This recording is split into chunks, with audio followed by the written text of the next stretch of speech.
Greenberg here, RV Business Magazine, with Tim Hyland. Let me get this title correct.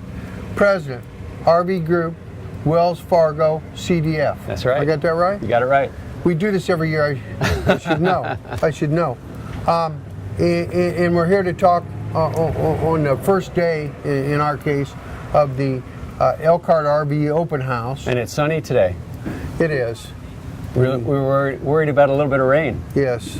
Cherish this moment. Yeah. So, about the state of the, or at least the prospective state of the industry. Mm-hmm. We know that today it's strong. Agreed? Agreed, yeah. Strong has been strong, so.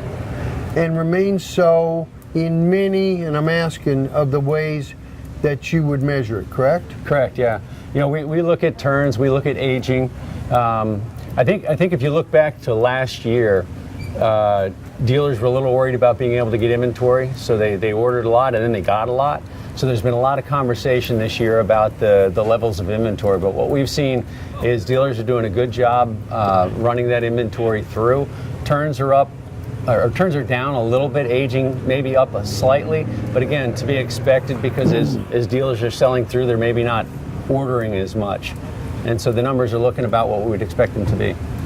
So, irregardless of some of the media headwinds we hear about, the fluttering of confidence, the nationally. Yes. And in particular, the New York Times story focused on this industry. This industry, from what I'm hearing from you, is in pretty good shape. Yeah. Well, I mean, again, you got to look at things like what's going on in the economy. We're seeing the economy do fairly well, expecting GDP to be 2.9% in 2018 by the end of the year. Next year, looking around 2.8%, so that's going well. Certainly, we've got to be concerned about what's going on, kind of the noise out there. Certainly, tariffs and things like that. The trade situation with China creates uncertainty. So we've got to pay attention to that, but outside of that, things are going fairly well. If you're a betting man looking at the rest of the fourth quarter of 2018 and into next year, your bet is that the industry remains on an incline here, right? Yeah, feeling pretty good about it. Again, we look at the economy, that's doing well. We look what's the Fed doing, right? With interest rates, things like that. We're expecting another maybe two quarter point bumps before the end of the year, maybe 3 next year. But again, that's kind of expected. Fed's wanting to stay ahead of inflation. Inflation's around 2.5% by the end of the year.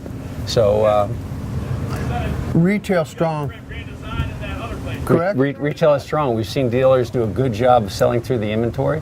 The retail growth rates are looking good. And again, as we look at our book, kind of midterm aging is up slightly, but again, you'd expect that. When you look out a full year, that aging hasn't moved a lot at all. So we're looking at the dealers pushing through that inventory. They maybe haven't ordered as much as they've sold. So again, that midterm aging is a little higher, but we expect they're going to continue to sell that through. Final question, maybe. A little bit of shifting in the finance arena. Major competitor, Ally Financial, steps out. As one guy told me, airplanes in the air. Yeah.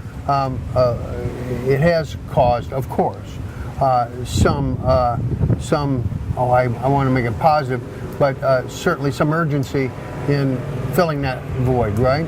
Yeah. Well, again, we've been lending to this industry for almost 40 years.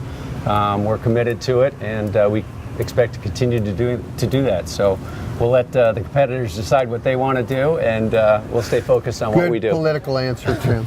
Thank you. Good to see you. Nice to see you.